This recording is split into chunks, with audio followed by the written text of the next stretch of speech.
সবাই বলে ইব্রাহিম তুমি কি জানো না এগুলো কথা বলে না? সৈয়দনা ইব্রাহিম বলে যে এটা কথা কয় না, ওইটার পূজা করস কেন? নিতেন বিশ্বনবী পাটির মধ্যে সিজদা করতেন, আবার বিশ্বনবী সিজদা করে যখন দাঁড়িয়ে যেতেন মা আয়েশা আবার আগের মতো পা বিছিয়ে দিতেন। প্রিয় দর্শকবৃন্দ, আপনাদের সবাইকে জানাই আন্তরিক শুভেচ্ছা ও স্বাগত। ইসলাম একটি পূর্ণাঙ্গ জীবন ব্যবস্থা। ইসলাম আমাদেরকে শিখেছে কিভাবে চলতে হবে, কিভাবে কথা বলতে হবে, কিভাবে মানুষকে ভালোবাসতে হবে এবং কিভাবে আল্লাহর সন্তুষ্টি অর্জন করতে হবে। আজকের এই আলোচনায় আমরা কোরআন ও হাদিস থেকে কিছু শিখব এবং জীবনের ভুলগুলো সংশোধন করব এবং যা শিখব তা নিজের জীবনে এবং পরিবারের জীবনে বাস্তবায়ন করব। তাই চলুন আজকের আলোচনা শুরু করি। সবাই মন দিয়ে আলোচনা শুনুন। সরস্বতী, এটা বোধহয় হিন্দু ভাইদের বিদ্যার দেবী। এরা এক একজনের কাছে এক একটা জিনিস নিয়ে যাওয়া লাগে। আমরা সব জিনিস চাই একজনের কাছে, তিনি কে? আল্লাহ। এটা কঠিন না সহজ?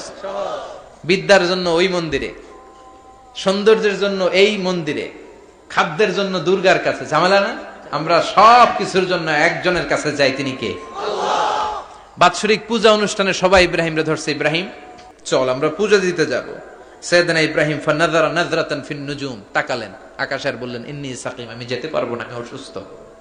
আমি কি আসলে সুস্থ ছিলেন? তো অসুস্থ বললেন কেন? কারণ অসুস্থতা দুই ধরনের, চিল্লায় বলেন, একটা শারীরিক আর একটা মানসিক। সাইয়েদনা ইব্রাহিম মানসিকভাবে প্রচন্ড বিপর্যস্ত ছিলেন, অসুস্থ ছিলেন। এর কারণ গোটা উম্মত মূর্তির পূজা করে, এই দৃশ্য দেখে কোনো নবী মানসিকভাবে সুস্থ থাকতে পারে না। উনি বললেন আমি অসুস্থ, তোমরা যাও। সবাই বলল ঠিক আছে আমরা যাই। ইব্রাহিম তুই আমাদের ঘরের মূর্তিগুলারে পাহারা দে। মূর্তি পাহারাদার একজন ভালো লোক পাওয়া গেছে, মূর্তি পাহারা দেওয়ার জন্য ভালো একজন পাহারাদার পাওয়া গেছে। নাম কথা কন, কথা বুঝতে কষ্ট হচ্ছে মনে হয়। মূর্তি পাহারা দেওয়ার জন্য কারে পাওয়া গেছে? সাইয়েদনা ইব্রাহিম কয় ঠিক আছে আজকে পাহারা দিমু, জন্মের পাহারা, যা তোরা দিতাছি, পাহারা দিতেছি যা। এইবার সাইয়েদনা ইব্রাহিম মূর্তির ঘরে ঢুকলেন। দেখেন কি সুন্দর কথোপকথন আল্লাহ তুলে ধরলেন। আল্লাহু আকবার। মূর্তির ঘরে, দেবীর ঘরে ঢুকে উনি ঘুরে ঘুরে তাকায়, দেখে একটা এমনি হা করে আরেকটা ব্যা করে, এরকম 14-15টা হাত নিয়ে তাকায় আছে। উনি সবগুলার সামনে এভাবে তাকায় আছে, দেখে এক একটা এক এক চেহারার, একটা হাতির গণেশ স্টাইলের, আরেকটা এরকম, আরেকটা নারীর, আরেকটা বাঘের, আরেকটা তলোয়ার নিয়ে আইতাছি কোপায় ফেলাবো, আছে না নাই? সবগুলোর সামনে যায়, যে যে দেখে আর অবাক হয় কত ধরনের খোদার কাছে এরা কত কিছু চায়। আর যে দেখে প্রত্যেকটার সামনে ডেজার্টস আইটেম, মিষ্টান্ন, এক একটার সামনে রসমালাই, এক একটার সামনে কালো জাম, লাল জাম, রসগোল্লা, চামচাম, দুধ মালাই, মালাই চপ, আছে না নাই? জিব্বায় পানি চলে আসছে নাকি? তো সাইয়েদনা ইব্রাহিম অবাক, কি রে এত মূর্তি, এত ডিজাইন, এত ভাবে এরা অঙ্গভঙ্গি করে আছে, এত খাবার দেয়া, খায় না কেন? সাইয়েদনা ইব্রাহিম ভাবলেন মনে হয় নাগাল পাই না, আমি একটু তুল্লা ধরি। উনি রসমালাইয়ের বাটিটা নিয়ে যেটা হা করে আছে ওইটার সামনে যায়, কয় খা। কি কয়? বানাই কইতেছি মনে হয়। ফারাগা ইলা আলিহাতিম, মূর্তিগুলোর কাছে গেলেন। ফাকালা আলা তাকুলুন, খাবি না? ওই খাবি না ডারে আমি কিছু খা, কোরআন থেকে বলছি, ঠিক কি না? উনি ভাবলেন ওরা হয়তো খেতে পারে না, নাগাল পাচ্ছে না, কিংবা আমারে দেখে লজ্জা পাচ্ছে। নিজ থেকে রসমালাইয়ের বাটি তুলে ধরলেন, উনি বললেন খা, আর ওগুলা কয় হা হা করে রয়েছে, নড়েও না চড়েও না। উনি মুখের সামনে তুলে ধরে বললেন আলা তাকুলুন, খা।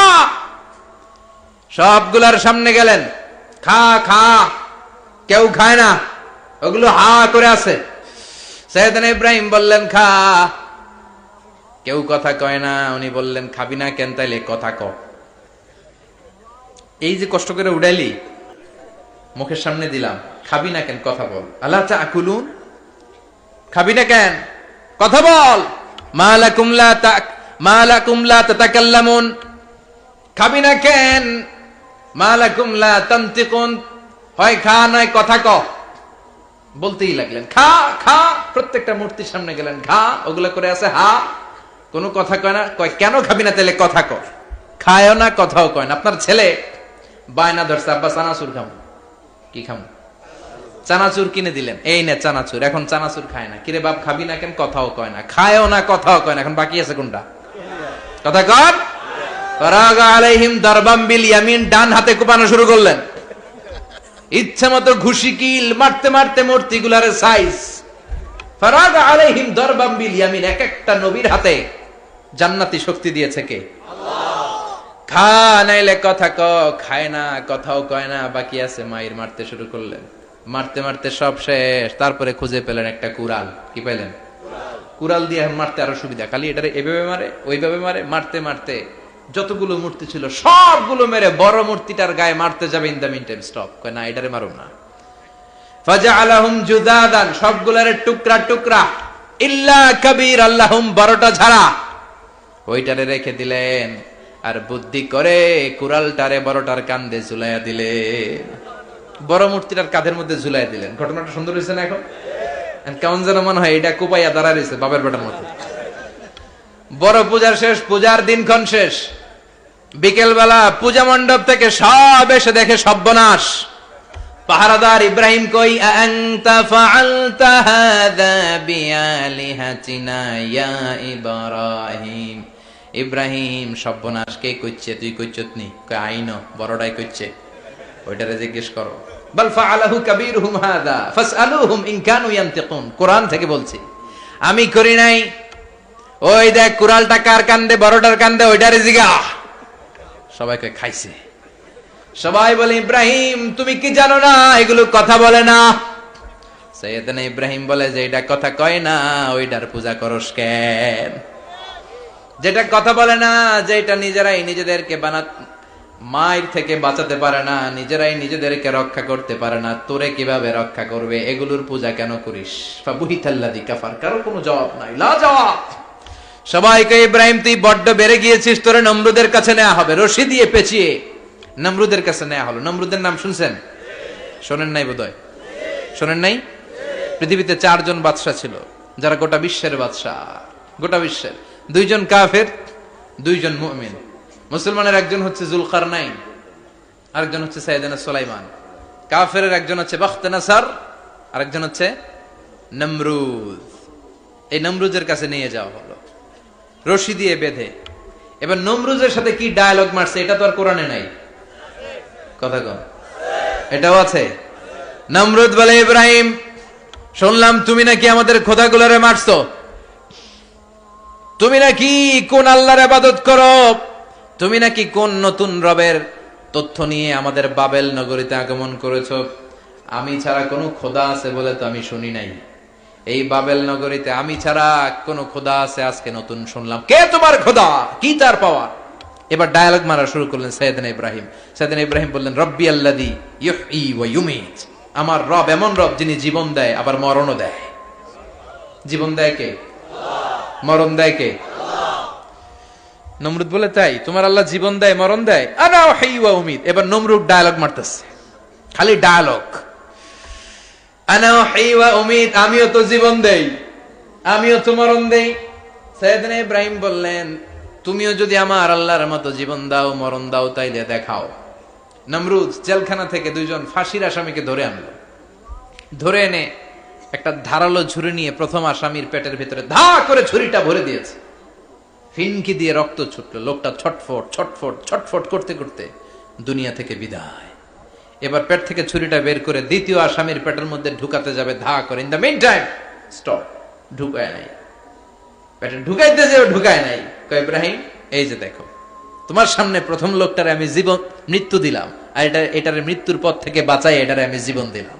প্রথমটারে দিলাম জীবন, পরেরটারে দিলাম, প্রথমটারে দিলাম মরণ, পরেরটারে দিলাম জীবন। তোমার রব যে যেরকম করে জীবন দেয় আর মৃত্যু দেয়, আমিও জীবন দেই, আমিও মৃত্যু দেই। চিল্লায় পড়েন নাউযুবিল্লাহ। সাইয়েদনা ইব্রাহিম বিপদে পড়ে গেলেন। তাই তো, আসলেই তো প্রথম লোকটারে মৃত্যু দিল, দেয় নাই? কথা কন, ছুরি মেরে রক্ত বের করে ওর মৃত্যু দেয় নাই? পরের লোকটারও একই ভাবে মৃত্যু দিতে যে সেখান থেকে বাঁচিয়ে জীবন দিল। ভেজাল আছে না নাই? এবার সাইয়েদনা ইব্রাহিম বলে, ফাইন্নাল্লাহা ইয়াতি বিশ-শামসি মিনাল মাশরিকি ফাআতি বিহা মিনাল মাগরিবি ফাবুহিতাল্লাযী কাফার। সাইয়েদনা ইব্রাহিম বললেন, বুঝলাম তুমি আমার আল্লাহর মতো জীবন দাও, বুঝলাম তুমি আমার আল্লাহর মতো মরণ দাও, কিন্তু নমরুদ খেয়াল করে শোনো, আমার আল্লাহ প্রতিদিন সকাল বেলায় পূব আকাশ থেকে জল জলে সূর্যটা উঠায়। তোমার যদি এরকম কোন ক্ষমতা থাকে, তুমি আগামীকাল সকাল থেকে পূর্ব দিক থেকে সূর্য না উঠিয়ে পশ্চিম দিক থেকে সূর্যটা উঠাও। ফাবুহিতাল্লাযী কাফার, এবার ধরা গেছে, এবার জায়গার মধ্যে ধরা, একেবারে স্টপ, লা জবাব। নমরুদের মুখে কোনো জবাব নাই।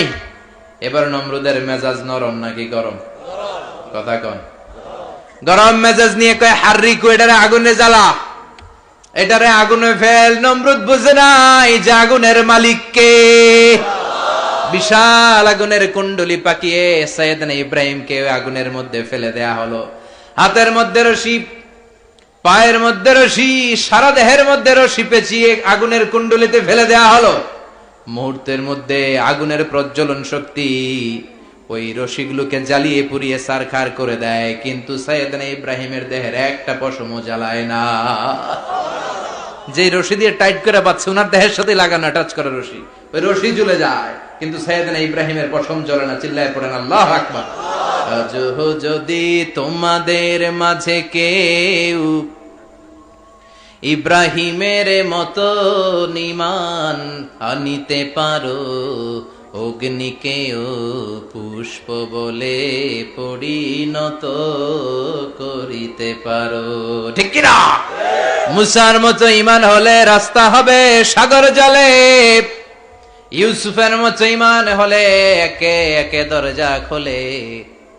সাইয়েদনা ইব্রাহিমের মতন ঈমান যদি আজও থাকে বিদ্যমান, অগ্নিকুণ্ডে দেখতে পাবে খুবসুরতে ফুলবাগান, ঠিক কিনা? ওই ঈমানটা দরকার। ওই ঈমান যদি ঈমানের মতো হয়, আগুনের কুণ্ডলকে ফুলবাগান বানিয়ে দিবে কে? আল্লাহ। সাইয়েদনা ইব্রাহিম বসে রইলেন। নমরুদ কয় আরো আগুন জ্বালা, এলাকার বড় বড় গাছগুলো, তক্তাগুলো কেটে আগুনের কুণ্ডলিতে ফেল। তক্তা লাকড়িগুলো আগুনের কুণ্ডলিতে ফেলা মাত্র দাউ দাউ করে লাকড়িগুলোকে, তক্তাগুলোকে আগুন জ্বালিয়ে দেয়, কিন্তু সাইয়েদনা ইব্রাহিমকে জ্বালায় না। সুবহানাল্লাহ। আগুনের মালিক কে? ওই আল্লাহ আজও আছে না নাই? তিনি আগুনরে অর্ডার করলেন, সৃষ্টির শুরু থেকে তোকে একটা ধর্ম দিয়েছি, সব জ্বালিয়ে দেয়া, পুড়িয়ে দেয়া, আজকে কয়েকদিনের জন্য তোর ধর্মটাকে আমি স্টপ করে দিলাম। চিল্লায় পড়েন আল্লাহু আকবার। কুলনা ইয়া নারু কুনি বারদান ওয়া সালামান আলা ইব্রাহিম। আল্লাহ বললেন, আগুন খবরদার, আমার ইব্রাহিমের গায়ের যেন পশম না পুড়ে যায়, কারণ ইব্রাহিমের সন্তান হবে ইসমাইল, আর ওই ইসমাইলের বংশে আমি পাঠাবো আখিরি জামানার পয়গাম্বর। ইব্রাহিমের জন্য কিছু না হয়, কুনি বারদা, ঠান্ডা হয়ে যা। কি হয়ে যা? কিন্তু এত বেশি ঠান্ডা হবি না যাতে ইব্রাহিমের সর্দি না লেগে যায়। সুবহানাল্লাহ।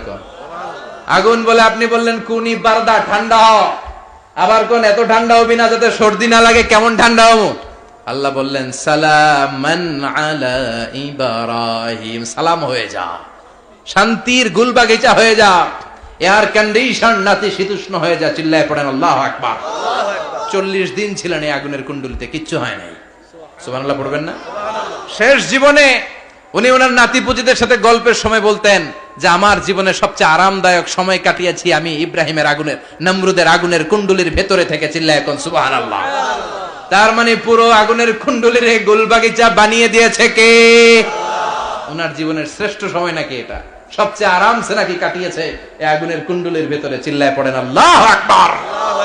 এবার আল্লাহ ডেকে বলেন, নমরুদ অনেক হয়েছে, আর না, অনেক চান্স তোমারে দিছি আমি, অনেক ছাড় দিছি, মাগার ছেড়ে দিব না। আল্লাহ কি দেয়? ছাড় দেয়, ছেড়ে দেয় না। মনে থাকবে? চিল্লায় বলেন তো, আল্লাহ কি দেয়? কি দেয় না? নমরুদরে এতক্ষণ ধরে কি দিছে, কিন্তু কি আল্লাহ ছেড়ে দিবে? কথা বলেন। আল্লাহ বলে, তোরে মারতে আমার কামান লাগবে না, গোলা লাগবে না, ফেরেশতা লাগবে না, তলোয়ার লাগবে না, নমরুদ তোরে মারবো আমি ল্যাংড়া মশা দিয়া। ফাআরসালাল্লাহু তাআলা বাউদা, আল বাউদাতু জুনদুম মিন জুনুদিল্লাহ। এই মশাগুলো আল্লাহর সৈনিক। কথা কন। এই মাছিগুলো আল্লাহর সৈনিক, এই সাপ আর ব্যাঙগুলো আল্লাহর সৈনিক, এই বাতাস আল্লাহর সৈনিক, এই মাটি আল্লাহর সৈনিক, মাটি যদি কাঁপাকাঁপি শুরু করে বসে থাকা যাবে? কথা কন। ভূমিকম্প হইলে সব দৌড়াদৌড়ি আছে না নাই? আগুন লাগলে দুর্ঘটনা আছে না নাই? বাতাস যদি 70 থেকে 80 কিলোমিটার বেগে ছুটে আসে দুর্ঘটনা আছে না নাই? ফারসালাল্লাহু বাউদা, আল্লাহ একটা ল্যাংড়া মশা পাঠালেন। এই ল্যাংড়া মশা নাকের ভিতর দিয়ে ঢুকে মস্তিষ্কের মাঝখানে যে কামড়াতে শুরু করেছে। মশার কামড় খাইছেন না আপনারা? শীতকালে যখন আমরা কম্বল মোড়া দিয়ে ঘুমাই, কানের সামনে যখন পন পন শুরু করে কেমন লাগে? কি বিরক্তি লাগে না? আবার ঝেড়ে টেরে আবার শুই, আবার পন পন। তো পন পনের আওয়াজই আমাকে সহ্য হয় না। ওই মশা নাকি দিয়ে ঢুকে এদিকে কামড়া, ওই বেড়ার কেমন লাগে? কথা কন। নাকের ভিতর দিয়ে মশা ঢুকে ভিতরে কুটকুট কুটকুট করে কামড় মারে। এই কামড় খাইয়া নমরুদ এবার নাচানাচি শুরু করছে। I M A disco dancer. Or dance দেখে সবাই হাসে, একেবারে I M A disco dancer. Or dance দেখে সবাই অবাক। ঘটনা কি? খোদাই লাফায়। এতদিন ধরে সবাই নমরুদরে পূজা করতো আর বলতো নমরুদ সবচেয়ে বড় খোদা, নমরুদ সবচেয়ে। এখন খোদা কি করে? ড্যান্স দেয়। চিল্লা এখন কি দেয়? এবার নমরুদ বাঁচার জন্য মাথার মধ্যে আঘাত করে, কিন্তু মশা বের হয় না। চিল্লায় আওয়াজ করে উত্তরে বলেন, মশা ঢুকছে কার অর্ডারে? এই মশা বেরোবেও কার অর্ডারে? মাথার মধ্যে আঘাত করে ঘুষি মারে, কিল মারে, কিন্তু মশা বের হয় না। এবার আশেপাশের যারা আছে খাদেম খুদ্দাম কয়, তোরাও ঘুষি মার। খাদেম খুদ্দাম মনে মনে কয়, আজীবন অনেক মারছস, আজকে আমরা মারুম। সুযোগ পায়া কিলের উপর কিল আর ঘুষি। আজীবন অনেক কাজ করাইছিস আমাদেরকে দিয়ে, অনেক জুলুম করেছিস, আজকে সুযোগ পেয়েছে মতো মাইরা লই। খাদেম খুদ্দাম ওরাও কিল ঘুষি। ঘুষাইতে ঘুষাইতে চেহারার মানচিত্র পাল্টাই দিছে, মাকার মশা বের হয় না। এই মশা ঢুকছে কারা দেশে? কথা কন। এই মশাটা যদি বেরোতে হয় অর্ডার লাগবে একজনের। চিৎকার করে বলেন, চিনি কে? নিজেও মারে, বেরোয় না। খাদেম খুদ্দামরা মাথার মধ্যে কিল ঘুষি মারে, বেরোয় না। নমরুদ কয়, এবার আমারে জুতা মার। কি মার? আমরা পরি প্লাস্টিকের জুতা, বাটার জুতা, অ্যাপেক্সের জুতা। আগে পড়তো খরমের জুতা। খরমের জুতা বানায় কি দিয়া? কথা কন। এবার কাঠের জুতা দিয়া খাদেম খুদ্দামরা মাথার মধ্যে বাড়ি। পিটাইতে পিটাইতে মাথাটাকে ফাটিয়ে রক্তাক্ত করে জামিনের মধ্যে নমরুদরে শুইয়ে দিয়েছে। আর আল্লাহর সৈনিক সেই বাউদা মশা নাকের ভেতর থেকে শূন্যে উড়াল মেরেছে। চিল্লায় পড়েন আল্লাহু আকবার। তার মানে এত শক্তিশালী হয়েও, গোটা বিশ্বের রাজা হয়েও নমরুদের ক্ষমতা নমরুদরে বাঁচাতে পারে নাই। চিল্লায় পড়েন ঠিক কিনা? এজন্য ক্ষমতা কাউরে বাঁচাতে পারে না, দাপট কাউরে বাঁচাতে পারে না, অহংকার কাউরে বাঁচাতে পারে না, সৈন্যবাহিনী কাউরে বাঁচাতে পারে না। বাঁচাতে পারে একজন। চিৎকার করে বলতে হবে, তিনি কে?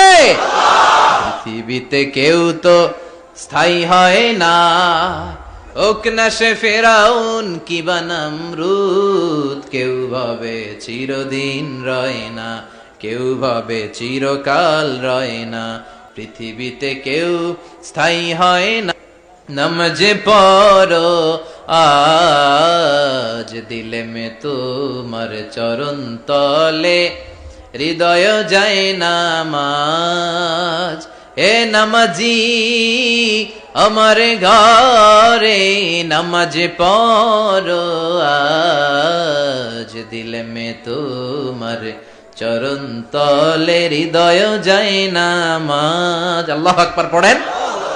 তিনি দোয়া করলেন, আল্লাহ রব্বি জাআলনি মুকিমাস সালাহ। আল্লাহ আপনি আমার নামাজ কায়েমকারী বানান। কি কায়েমকারী? তার মানে নামাজ পড়লে সবাই মিলে পড়তে হবে, ঠিক কিনা? নামাজ কায়েমকারী বানান। আমার সন্তান ইসমাইল রে নামাজ কায়েমকারী বানান। আমার দোয়াটা কবুল করেন। কবুল করে নিল কে? আবার বললেন, আল্লাহ মক্কার নিরাপদ বানান। কবুল করলো কে? আবার বললেন, ওয়াবা'আস ফীহিম রাসূলা। আল্লাহ এই শহরে একজন নবী পাঠান। কবুল করলো কে? যত দোয়া করছে সব কবুল করে নিল কে? এজন্য সাইয়েদনা ইব্রাহিমের জীবনী থেকে কি কি শিক্ষা গুনতে শুরু করেন। নাম্বার 1, আল জিহাদু দিদ্দা শিরক। ওনার জীবন থেকে প্রথম শিক্ষা হচ্ছে শিরকের বিরুদ্ধে জিহাদ। মুমিনের জীবনে জিহাদ চলবে কিসের বিরুদ্ধে? উনি মূর্তির সাথে আপোষ করে নাই, গাছের সাথে আপোষ করে নাই, মাছের সাথে আপোষ করে নাই, ধ্রুবতারা চাঁদ সূর্যের সাথে আপোষ করে নাই। উনি এক আল্লাহকে খুঁজে পেয়েছে। চিল্লায় বলেন ঠিক কিনা? আল্লাহ সব গুনাহ ক্ষমা করে, শিরকের গুনাহ ক্ষমা করে। 2 নাম্বার শিক্ষা হচ্ছে সত্যকে অন্বেষণ করতে হবে। ওইটা আমার বাবার বিরুদ্ধে যাক, ওইটা আমার দাদার বিরুদ্ধে যাক, ওইটা আমার দলের বিরুদ্ধে যাক, ওইটা আমার মতের বিরুদ্ধে যাক, সত্য যেখানে আমিও সেখানে। চিল্লা এখন ঠিক কিনা? এটা হচ্ছে সাইয়েদনা ইব্রাহিম আলাইহিস সালামের ঈমান স্পিরিট। শিরকের বিরুদ্ধে মুমিন জিহাদ করবে, সত্য যেখানে আছে মুমিন তালাশ করে সেটাকে ছিনিয়ে আনবে। সাইয়েদনা ইব্রাহিমের জীবনী থেকে 3 নাম্বার শিক্ষা হচ্ছে ভিশনারি অ্যাটিটিউডের হতে হবে মুমিনের। আমরা খালি 10 বছরের হিসাব করি, 20 বছর, 50 বছর। ইহুদিরা হিসাব করে 200 বছরের। কোন কাজ করার আগে 200 বছর পরে কি হইতে পারে ওইটা হিসাব করে। সাইয়েদনা ইব্রাহিম এরকম ভিশনারি ছিলেন, এজন্য দোয়া করেছেন রব্বানা ওয়াবা'আস ফীহিম রাসূলা। আল্লাহ যদিও ধুধু প্রান্তর জনমানব হীন একটা এলাকা, আপনি এলাকায় এমন একজন নবী পাঠান যেই নবীর আঁচলের নিচে গোটা বিশ্বটা একত্রিত হয়ে যাবে। কবুল করলেন কে? কি ভিশন দেখছেন, কি ভিশনারি অ্যাটিটিউড। তিনি তখন থেকেই বিশ্বনবীকে দেখতে পেয়েছিলেন। এজন্য ভিশনারি অ্যাটিটিউডের হন, স্বপ্নবাজ হন। স্বপ্ন সেটা না যেটা মানুষ ঘুমিয়ে ঘুমিয়ে দেখে, স্বপ্ন সেটা যেটা অর্জনের আকাঙ্ক্ষা মানুষের ঘুমাতে দেয় না। এটা ছিলেন সাইয়েদনা ইব্রাহিম, ভিশনারি অ্যাটিটিউডের ছিলেন। 4 নাম্বার শিক্ষা, যোগ্য প্রজন্ম তৈরি করে যাওয়া। উনি কি প্রজন্ম তৈরি করছে দেখেন। প্রথম ছেলে ইসমাইল, দ্বিতীয় ছেলে ইসহাক। ইসহাকের চ্যানেলে বনি ইসরাইলের সব নবীরা আসলো, আর এই চ্যানেলে বিশ্ব নবী আসলো। তার মানে বাপকা বেটা সিপাহিকা ঘোড়া। প্রজন্ম তৈরির দরকার আছে না নাই? শিরকের বিরুদ্ধে লড়াইয়ের দরকার আছে না নাই? আর নবীদেরকে মডেল হিসেবে মানার দরকার আছে না নাই? আমাদের মডেল কি কবিরা না নবীরা? নায়করা না নবীরা? নেতা নেত্রীরা না নবীরা? আমরা যেন নবীদেরকে মডেল হিসেবে মেনে জান্নাতে উপযুক্ত হতে পারে। আল্লাহ তুমি তৌফিক দান করো।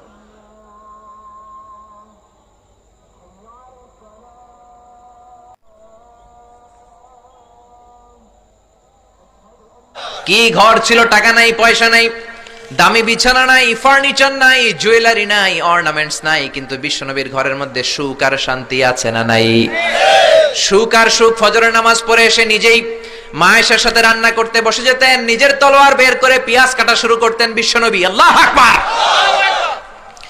বিশ্বনবী গ্লাসের যেই মা আয়েশা গ্লাসের যেই জায়গায় ঠোঁট লাগিয়ে মুখ লাগিয়ে পানি পান করতেন, ওই জায়গাটা খুঁজে খুঁজে বিশ্বনবী আবার ওই জায়গায় ঠোঁট লাগিয়ে পানি পান করতেন। কোন সুবহানাল্লাহ। আবার গোশত খাওয়ার পর বিশ্বনবীর স্ত্রী মা আয়েশা হাড্ডি চুষতেন, চষে ফেলে দেওয়া হাড্ডিটা বিশ্বনবী আবার হাতে নিয়ে চষা শুরু করতেন। আল্লাহু আকবার।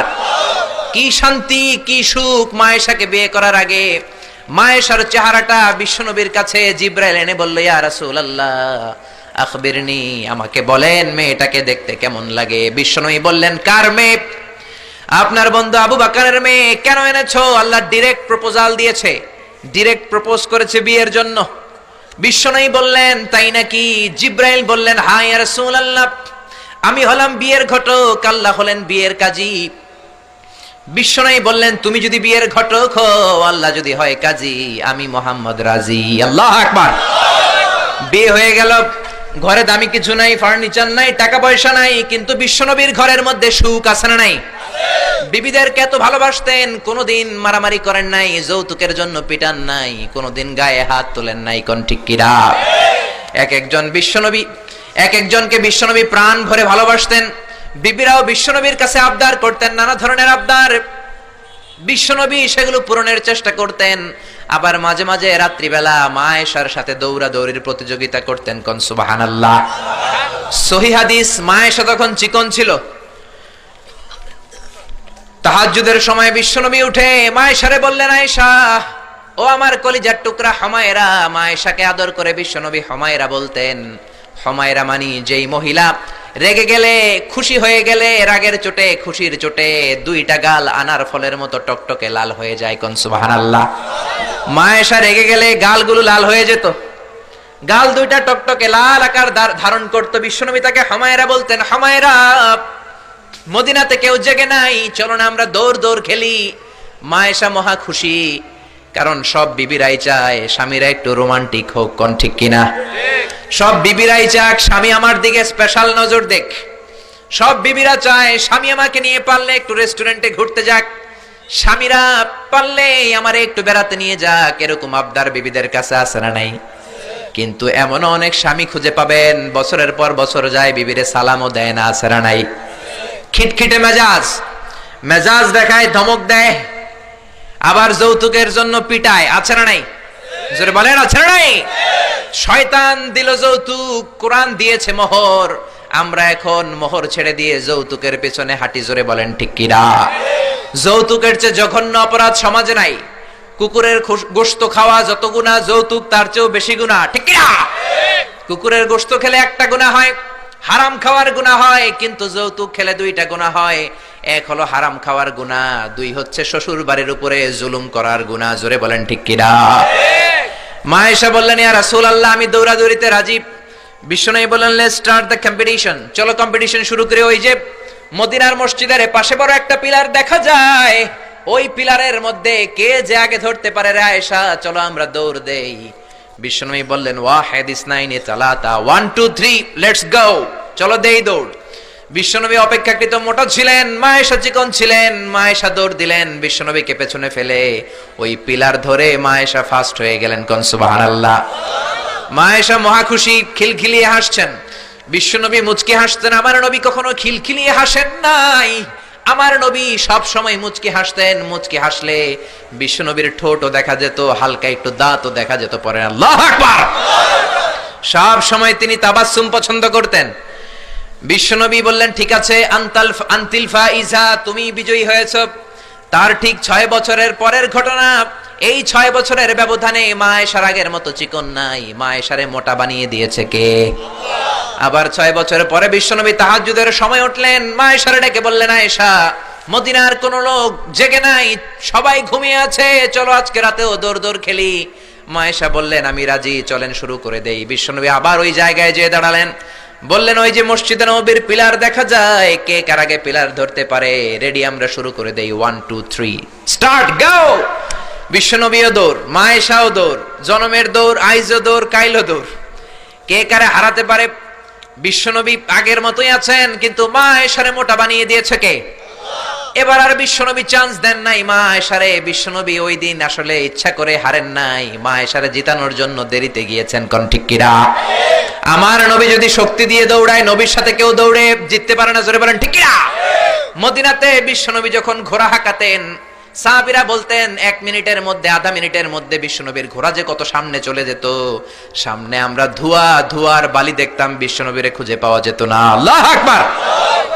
আবার তিনি যখন ওট হাঁকাতেন, পাগলের মতো বাতাসকে পেছনে ফেলে ওটগুলো দৌড়াতো। আদবা আর কসওয়া, এই দুইটা ওট নবী ব্যবহার করতেন। নবী কি ব্যবহার করতেন এগুলো জানেই না। সালমান খান কোন ব্র্যান্ডের টিস্যু দিয়া টয়লেটে যায় এটাও জানে। কোন নায়ক কি করে, সাকিব আল হাসান কোন ড্রিঙ্কস খায় এরকম মাসেল বানাইছে, সবার মুখস্থ আছে না নাই? এরপরে মাশরাফি কেমনে পেস বল করে, ওই প্র্যাকটিস আছে না নাই? কে কেমন কি করে সব মুখস্থ, কিন্তু নবীরা কেমন চলতেন, নবীদের সুনান কি ছিল, এটা আমাদের জানা নাই। জোরে বলেন ঠিক কি না? বিশ্বনবী যদি দৌড়ের মতো দৌড় দেয়, কেউ পারে না। এমন শক্তি আল্লাহ বিশ্বনবীর মাসলের মধ্যে দিয়েছেন, কাউরে একবার ধরলে খবর আছে না নাই? মক্কার সবচেয়ে বড় কুস্তিগিরের নাম হলো রুকানা। রুকানার সাথে কুস্তিতে কেউ পারে না। সাহাবীরা বললেন, ইয়া রাসূলুল্লাহ, ইয়া হাবিবাল্লাহ, কোনদিন আপনি রুকানার কাছে যাবেন না, কেননা রুকানা হলো সবচাইতে বড় কুস্তিগির, রুকানা কুস্তি দিলে আপনি পারবেন না। কিন্তু বিশ্বনবীর দাওয়াত তো কোনো গুটি কয়েক মানুষের জন্য নয়, সবার জন্য, ঠিক কি না? সবার জন্য দাওয়াত দিতে হবে। বিশ্বনবী ফজরের নামাজের পরে সাহাবাদের চোখকে ফাঁকি দিয়ে রুকানার কাছে চলে গেল। রুকানার কাছে যে বলল, ইয়া রুকানা আসলিম তাসলাম, ইসলাম ধর্ম গ্রহণ করো, শান্তি দিবে কে? রুকানা বলে, ধর্ম গ্রহণ করব না, একটা শর্তে করতে পারি, কুস্তিতে মুসারাআতে যদি আমাকে হারাতে পারো, আমাকে যদি কুস্তি খেলে হারিয়ে দিতে পারো, তাহলে আমি কালিমা পড়ে নেব। বিশ্বনবী বললেন, আমি তো কুস্তি লাগি না, আমি কাউরে মারি না, তবে জাহান্নামের মাইর থেকে বাঁচানোর জন্য আমি এসেছি। বলেন ঠিক কি না? রুকানা বলে, না না, আমি রাজি হব না, আমাকে হারিয়ে দিতে পারলে তবেই আমি কালিমা পড়তে রাজি। বিশ্বনবী দয়ার নবী, মায়ার নবী, একটা লোক যদি জাহান্নামের আগুন থেকে বাঁচে, এইটা বিশ্বনবী বেশি বেশি চাইতেন। বিশ্বনবী রাজি হয়ে গেলেন। এবার কুস্তি লাগার পালা। রুকানা একটা হাফ প্যান্ট পরে পজিশন নিচ্ছে।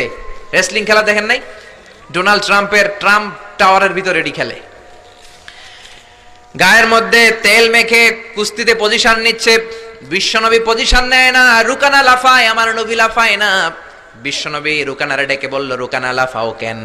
রুকানা বলে, এই খেলা খেলতে হলে সবার লাফাতে হয়, তুমি লাফাও না কেন? মোহাম্মদ তুমিও লাফাও। বিশ্বনবী বললেন, আমি লাফালাফি পছন্দ করি না, আমার নবী সেলাইবিহীন লুঙ্গি ব্যবহার করতেন। সেলাই ছাড়া লুঙ্গি পরে যদি কেউ লাফালাফি করে বাতাসে সতর খুলে যাওয়ার সম্ভাবনা আছে না নাই? বিশ্বনবী লাফালাফি করেন না, দাঁড়িয়ে আছেন। রুকানা বলে, মোহাম্মদ তুমি আগে বক্সিং মারো। বিশ্বনবী বললেন, আমি কাউরে মারি না, কারণ আমারটা খাইয়া হজম করার যোগ্যতা কারো নাই। ঠিক কি না? বিশ্বনবী বললেন, আমি মারবো না, তুমি মারো। রুকানা বলে, তুমি মারো। রুকানারাও রাজি করাতে পারেন না। বিশ্বনবী বক্সিং মারেন নাই। বিশ্বনবীর মোবারক ডান হাতটা নিয়ে রুকানার বাম কাঁধের মধ্যে টাচ করে বিশ্বনবী বললেন, ও রুকানা, এত লাফাও কেন, এত লাফাও কেন? বিশ্বনবী ডান হাত দিয়ে কাঁধের মধ্যে ধরতে দেরি, মুহূর্তের মধ্যে রুকানা বেহুশ হয়ে যায়। আল্লাহু আকবার। সবাই রুকানার মাথার মধ্যে পানি ঢেলে হুশ করে বলে, রুকানা তুই তো বড় শেয়ানা। ওরে রুকানা তুই তো বড়, তোর শেয়ানাগিরি গেল কই? আব্দুল্লাহর বেটা মোহাম্মদ তোরে ঘুষি দেয় নাই, কিক মারে নাই, বক্সিং মারে নাই, শুধু একটু ধরেছে, বেহুশ হলি কেন? রুকানা বলে, আরে তোরা তো জানিস না, তোরা কিছু দেখিস নাই, তোরা দেখেছিস মোহাম্মদ হাত দিয়ে আমার গায়ের মধ্যে ধরেছে। আসলে ওইটা হাত ছিল না, আমার মনে হয় গোটা উহুদ পাহাড়টা এসে আমার কাঁধের উপরে চেপে বসেছে। জোরে কোন সুবহানাল্লাহ। বিশ্বনবী রুকানাকে বললেন, রুকানা তুমি তো হেরে গেলে, এবার কালিমা পড়ো। কয়, না না, আমি রেডি আছিলাম না, তুমি আগে ধরছো। মুনাফিকেরা মিথ্যা বলে, জোরে বলেন ঠিক কিনা? কাফিরেরা মিথ্যাবাদী হয়। বিশ্বনবী বললেন, ঠিক আছে তাহলে আবার লাগবো। রুকানা বলল, তুমি মারো। বিশ্বনবী বললেন, প্রথমটা আমি মেরেছি, এইবার তুমি মারো। রুকানা বলে, আমি মারবো না, তুমি মারো। বিশ্বনবী আবার রুকানাকে ধরলেন। মুহূর্তের মধ্যে রুকানা আবার বেহুশ হয়ে যায়। সুবহানাল্লাহ কইতে বললেন না? হুশ ফিরানো হলো। আবার সবাই মাথায় পানি দেয়, আর জেগে ওঠার পরে বলে, রুকানা তুই তো বড় শেয়ানাগিরি গেল কই? রুকানা বলে, আবার ওই যে উহুদ পাহাড় আমার কাঁধের উপরে চেপে বসেছে, তোমরা তো খালি চোখে দেখো নাই। বিশ্বনবী বললেন, এবার কালিমা পড়ো। রুকানা বলে, না না, আমার পেটে ক্ষুধা ছিল, আমার গায়ে শক্তি কম ছিল, আমি প্রস্তুত ছিলাম না, পেট ভরে খাবো, খেয়ে দে তোমার সাথে